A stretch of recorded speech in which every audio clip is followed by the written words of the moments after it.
Every single day, you are consumed with information. With a 24/7 negative news cycle and a pop culture that's polluting the airwaves, all selling out for the ratings game. Well, guess what? There's a more positive way to look at life.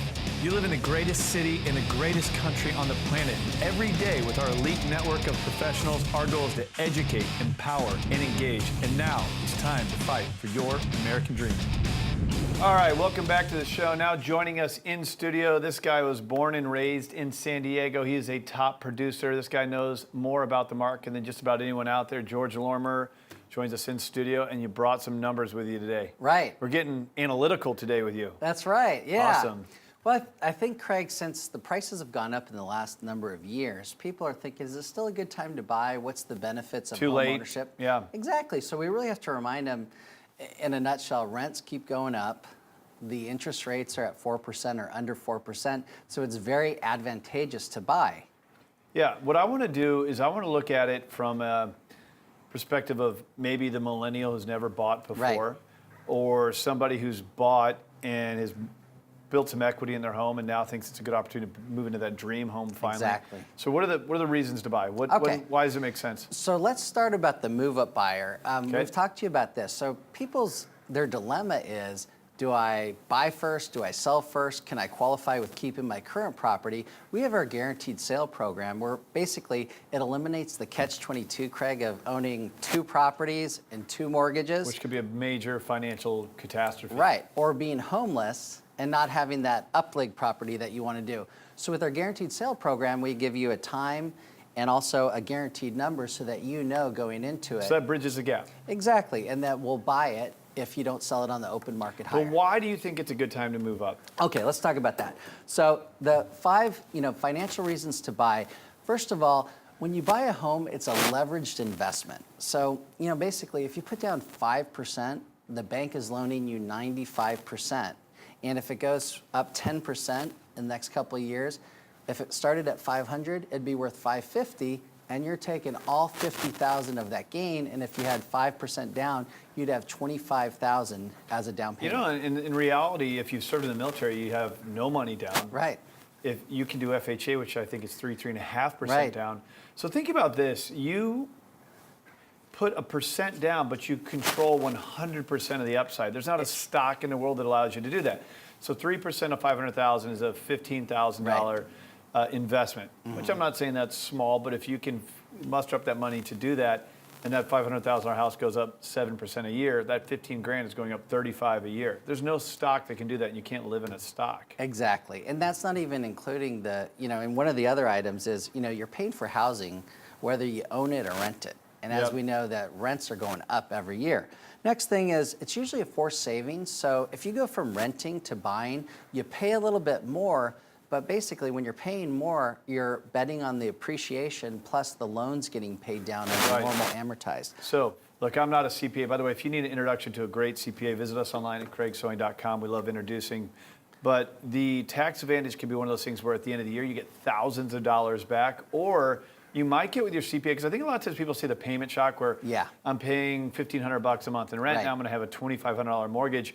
You can actually have your employer rewrite your pay stub with the deductions. I hate to get into this space because it gets a little complicated. Again, I'm not a CPA, but you can get more money out of your paycheck, and that'll reduce the end amount you would get at the end of the year, but you get it on a month-to-month cash flow that can help with the payment. Yeah, and with some of your terrific mortgage professionals and ours, and they actually get you in touch with the CPA, and they'll give you an exact number based on their income. So it's a great way of doing it. Really, the last benefit, too, is it's a hedge against inflation, which it's kind of on the flip side of leveraging your money 3 or 5% down and taking 100% of the benefit.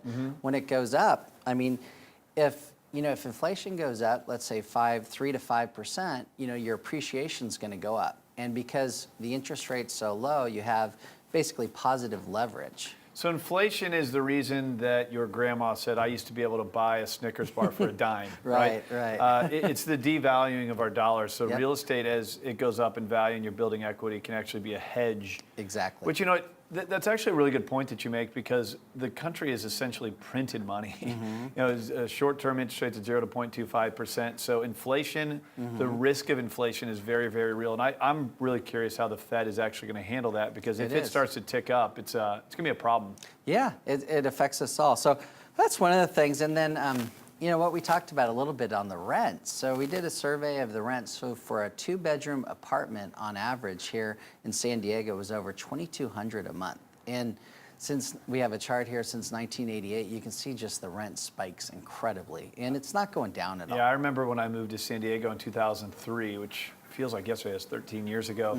Rent in my first place was $1,400. I think it goes for now like $2,500 to $2,800. Yeah. So that's it's tough. substantial. Yeah, absolutely. We have a housing problem, I think, here in San Diego. We need to be building. Right. So that's really our last point. So of the people that creating real wealth, people are not having any more real wealth, and where a lot of people that own homes are getting wealthy. They compared the two. If you're a renter, you have about $5,000 on average in the country, $5,000 household wealth.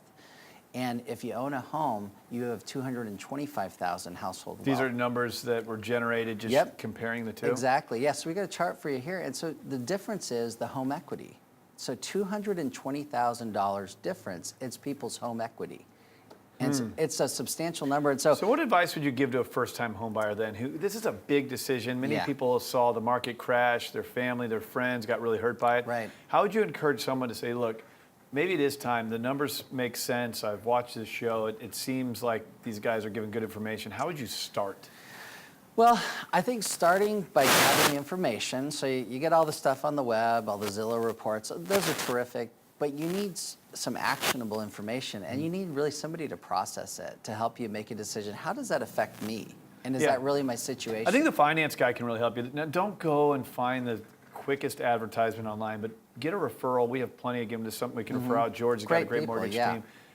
Get the numbers drawn out and spelled out for you, so you understand the difference between renting versus owning, those tax advantages, the principal being paid down. If you can see that, I think it'll paint a lot clearer picture for you. Because what you said earlier is the huge thing. People walk in and they look at the payment shock. I'm renting for $1,500. It's going to cost me $2,400 to own. Why would I ever do that? Right. And when you look at it, you look at the tax deductions, you look at the appreciation, and then you can stomach it. Yeah, the net cost is a little bit different. It gets kind of closer. And if you consider that the rents are going up, and that the interest rates are in historical low numbers. And then let's talk about the prices just for a second. So like you said, they're not building as many homes as we need for the population coming in. That's number one.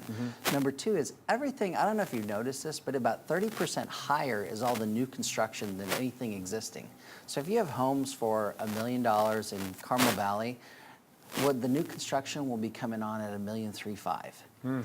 So they're all premium numbers. So we're seeing a more demand by population. We're seeing a lesson of supply because they're not building as many people. And then the interest rates and really low numbers, people are buying more for rental properties, and also they're moving up. You got any cool listings coming up? Yeah, I got a great one here. So this is close to the golf course in La Costa, and we got a beautiful aerial view. It's a couple miles from the ocean, beautiful community, built in 2010, so almost new. Yep. 2-car garage, beautiful townhome style. You have a yard, it's a corner unit, all the upgrades. I mean, it's beautiful. Looks like Pottery Barn inside. They have exquisite taste. What's it listed for? Oh, that's listed for $650,000, and just a beautiful community. So I was trying to think of what's the price, $650,000, what's the cost? And I think that speaks to a lot of what you've discussed here today. The cost translates to, well, what's my financing, what's the interest rate, what's that payment? And I can promise you, if you looked at the numbers on that, your payment on that house would be very similar to what you pay in rent. And certainly if you factor out the principal paid and the tax advantages. George Lorimer, one of the best in the business. You gave us a lot of information. You even brought some today. If we go online, can we see some of these charts? Yeah, we can send you a ton of charts. We got them both nationally, and we got some local for San Diego. So we're happy to provide your viewers any of that. GeorgeLorimer.com. All right. Hey, Craig and the American Dream. I'm here with Melissa Tucci, the woman who is ranked #1 in the nation for real estate and the official real estate agent for the Padres, which is why we are in Petco Park. Melissa, thank you so much for having us here. Yeah, thanks for coming. Who gets an exclusive like this besides you, Melissa? Hopefully not too many other Yes, people. That's the exactly. goal. Well, one of the reasons that we're here is to talk about an opportunity for the public to come in and see the park when it's not game day, when there's not thousands of fans, and those are the guided tours. Yes, it's actually really neat. I don't think a lot of people that live in San Diego know about it. There's guided tours 7 days a week, and they're about 80 minutes, and it's about 1.5 miles walking around the park. You get to see the historic Western Metal Supply Building. You get to see Writers Row, and you also get to see the Padres dugout. So it's only about $10 to $15. It's a really neat way to explore Petco Park. And you know, whether you live here or you're a tourist, I think it's a great activity for anyone, family, friends, you name it. Absolutely. Individuals, families, groups under 25, I believe. Exactly. Let's get into those things that you mentioned, the Writers Row, the Metal Supply Company. What is Writers Row? So Writers Row is actually where all the writers, all the bloggers, all the people that are working for the press, they sit in the press box and they watch the game intently, follow it. It's the quietest spot in the whole ballpark. So that's a really neat area because you don't go there unless you're working, you know, for the media, and you're able to actually listen exactly to the game and pay attention so everything is accurate. The public wouldn't normally have access. Exactly. And then as far as the historic Western Metal Supply Building, really neat story behind that. So that was built in 1909, and it was actually the foundation of this whole park. So that was the beginning piece, and then the rest of the park, built in 2004, was built around that. So it just has so much historical significance and a really neat factor. What's also a really fun fact is that it's 336 feet from home plate, and it also states that on the outside of the building. With the yellow foul line. Exactly. So it's just, you know, little history that you sometimes don't realize that's right in your backyard. So Absolutely. And I know that there was a third component, which is the Padres dugout. The Padres dugout. So that's, of course, where the Padres sit while they're waiting to go up to bat. What's also neat is sometimes on non-game days, people could actually walk through the clubhouse and see where the Padres, you know, are hanging out before game day, have their uniforms up. So it's just an overall really neat experience. And you know, this park is actually voted one of the best park in the entire Major League Baseball. So it's just a great experience overall to be here. Why do you think that that is? I know you come here all the time. Like I said, you're the official real estate agent for the San Diego Padres. What do you think makes Petco Park so special for the fans?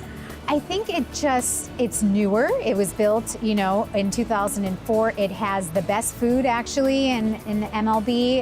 It has famous restaurants.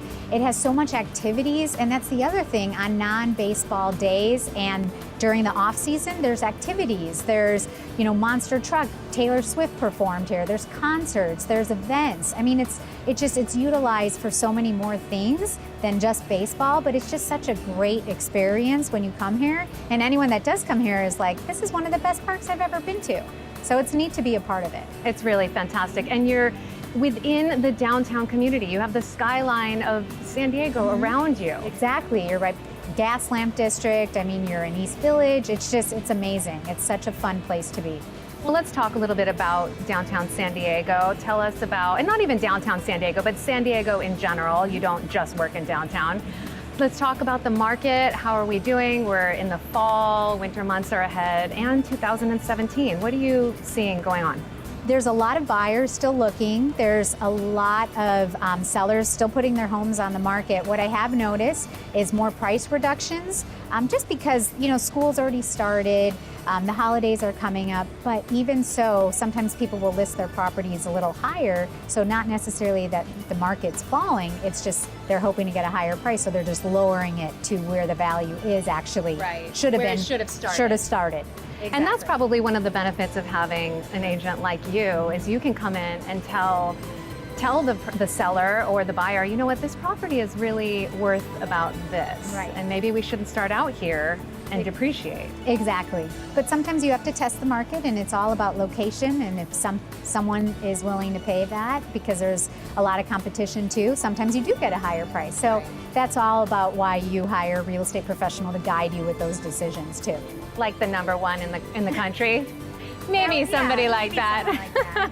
I know that you have some listings, one in downtown.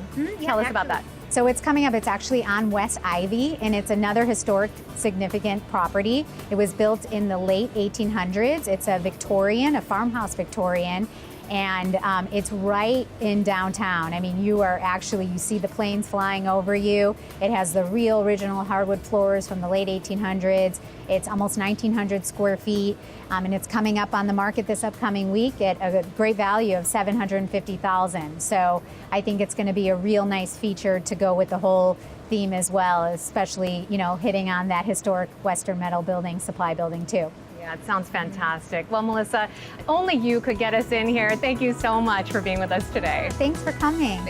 Our thanks to Melissa Tucci and her Petco Park affiliation. It's such an exciting opportunity to have been here today.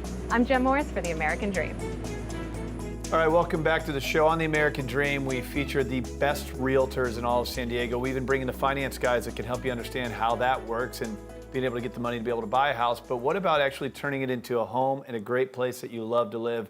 We have one who helps us with this, and is Nikki Klug with Nikki Klug Design. Good to have you on the show. Thanks so much for having me. So, you and I were just speaking. You're doing business like globally. They're flying you all over the country to do big projects now. Yeah, been going to the East Coast a lot lately. Very cool. So we're here in San Diego. We're getting into the fourth quarter. I guess that's more like finance talk, but seasonal, right? So Halloween, Christmas, Hanukkah, New Year's. So give us some good advice going into this time of the year.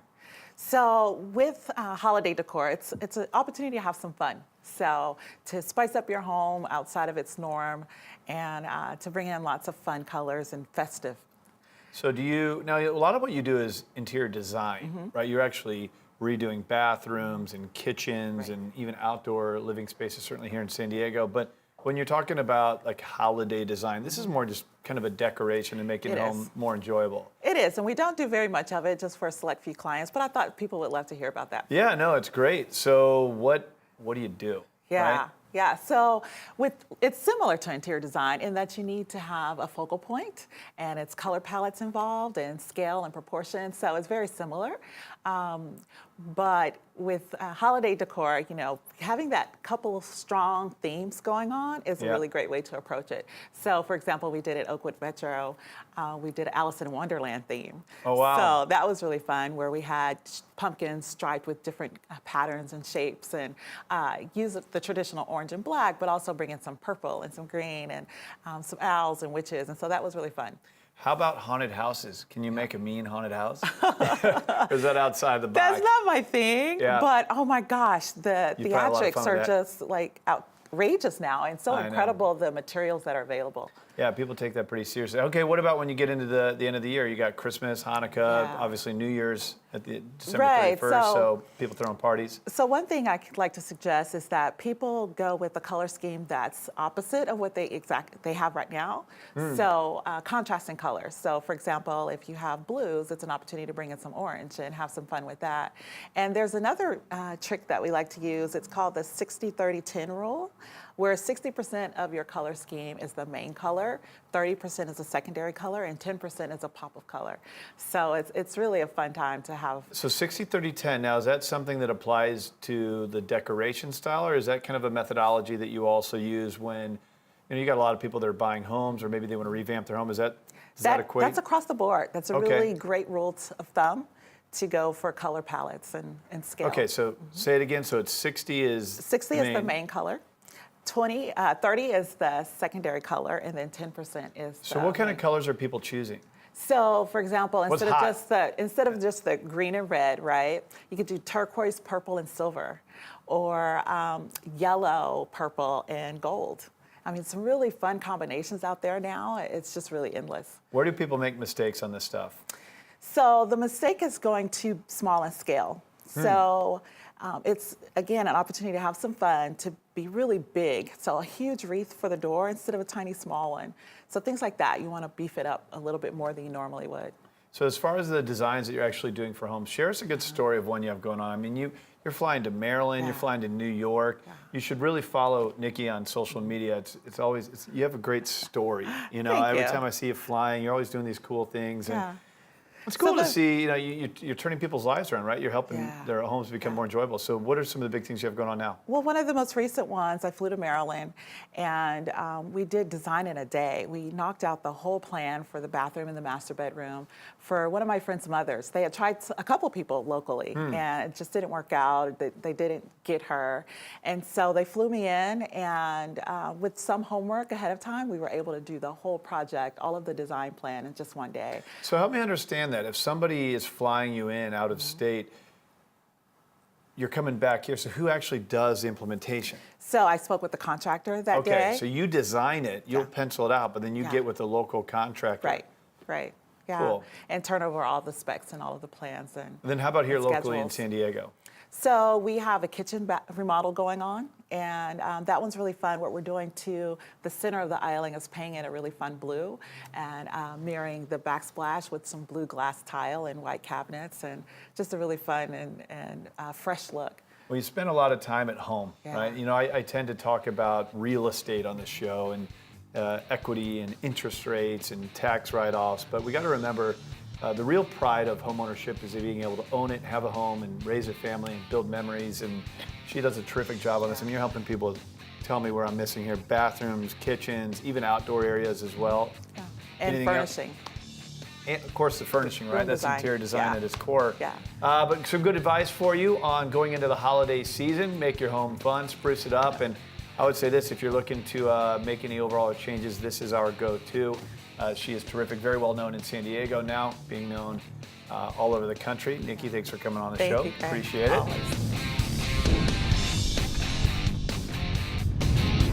All right, welcome back to the show. Now joining us in studio, the man who scares the heck out of you, but also provides solution. Aran Sinai, the credit guy, who helps us understand all the stuff happening on a global concern of cybersecurity, but also for those of you at home, how to make sure you protect against identity theft and have optimum credit scores. So important. Good to have you on the show, man. Thank you. All right, I get nervous when you show up with printed articles, as we have here today, because I know that means somebody somewhere got hacked. What are we looking at? It's really not something specific, but it's more how to be careful. And with Instagram being a target now and Facebook, people really need to think twice about what they post, how they post, what do they respond to.